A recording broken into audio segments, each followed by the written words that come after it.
ક્રમિક 10 સંખ્યાઓનો સરવાળો કરવાનો છે તો કેટલી વાર લાગે?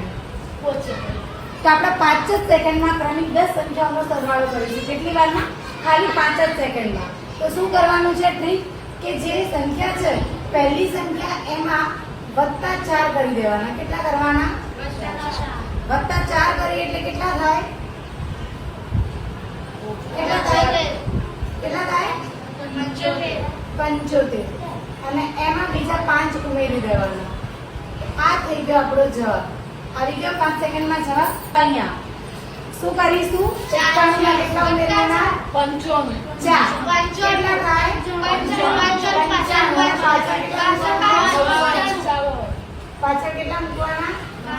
તો આપણો શું જવાબ આવ્યો?